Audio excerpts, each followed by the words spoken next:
Hey guys, I am back. I know it's been a little while, but I mean, this is somewhat of how it goes. I'm planning on doing better, like more videos for sure coming out. I just have been kind of busy with work and stuff, trying to get all that situated. But there's a lot of things that I've been able to get done off camera, like be able to actually get her on the street. She's now like completely registered and insured to be on the street. I ended up registering her as a classic rod. She kind of fell into that category, and I mean, I'm still trying to get her ready for like if I need to smog her, which I don't think I'm going to have to.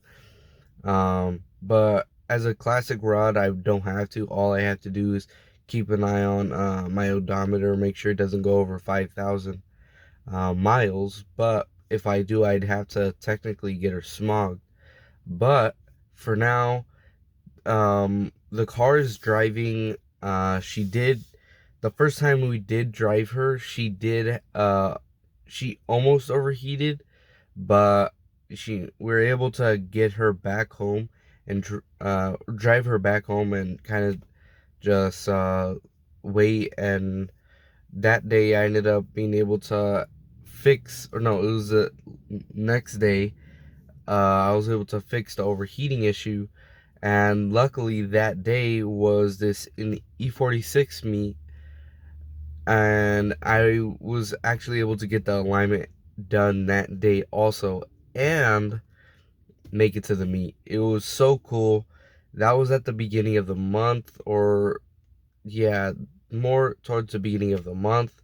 It was so cool to finally be able to get her out on the road. And when she had her alignment, it was incredibly smooth.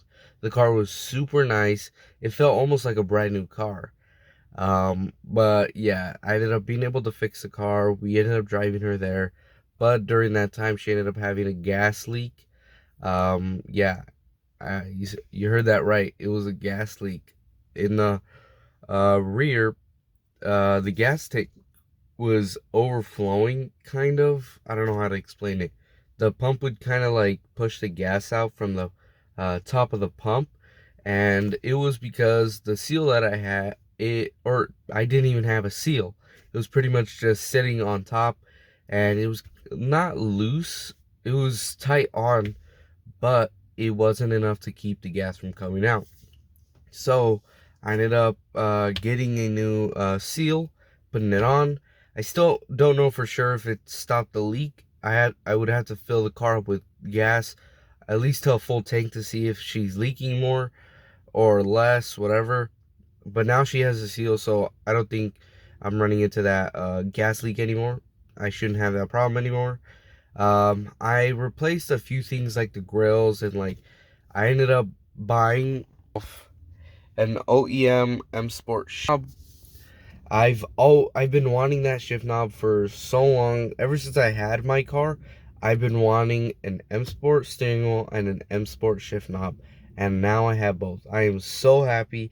It actually really changed the how the shifting feels on the car, because the one that I had was kind of like broken, because like half of the shift knob, the top of it would kind of give a little bit. So when you're shifting, the head would kind of like move, like kind of bend in the middle, and it did not feel right. It felt super awkward in your hand, and it was weighted too, so it didn't feel like too bad. It was better than the wood grain one, because the wood grain one that I had was all cracked up and everything. This one was like a rubber weighted shift knob. I was able to pick that one up at the pickup bar for like $3, but this one I ended up paying I think 84, but including the shipping, it was gonna be like closer to 90 for $100. But I knew that if I got it, I wasn't gonna regret it. It's a nice shift knob. I need a new one because the clips that were on the shift knob that I had were breaking. Like, it was super loose, And now since I have this one, it's solid and incredibly nice. It feels super good. Um, I think that's pretty much it. Oh, and I also got rid of the check engine light. I'll probably throw in a few clips of what I've been doing to the car the past few months, or I mean month. It's only been a month. But yeah, I'm pretty sure I'm trying to do this as fast as possible so you guys don't get bored. But that's what's pretty much going on. Like, the car right now is running. She's technically driving. But yeah, there has been the few times that we've driven the car, it hasn't given us any problems. And that is really, really good news, because right now she's kind of in the testing phase still, where we still have to drive her more and more to understand whether I need to get new, like, bushings for whatever, or stuff like that. So right now, I don't have a check engine light. I still have my ABS lights and my brake light, which is still a little funky. I'm still figuring that out. I still have an airbag light, which it is for my right pillar and my right seat airbag, so I'm guessing it's my door airbag. So I'm either gonna get I'm gonna try and get the airbags reset, because this is a whole new door. The previous owner told me that the reason why it was salvage title was because the right side of the car was hit um on the door, and I had the other doors and they weren't that bad to, but I mean, it could have just set off the airbags, I don't know. But for now, the only thing that's I think that's pretty much the reason why.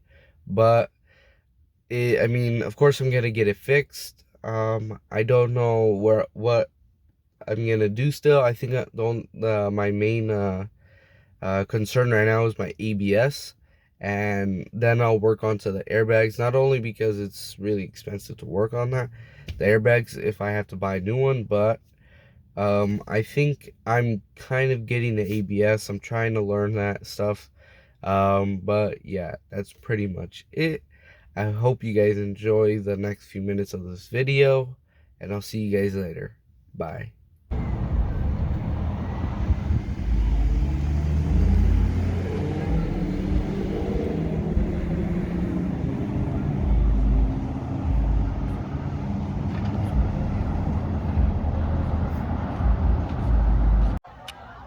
Talk to me, baby.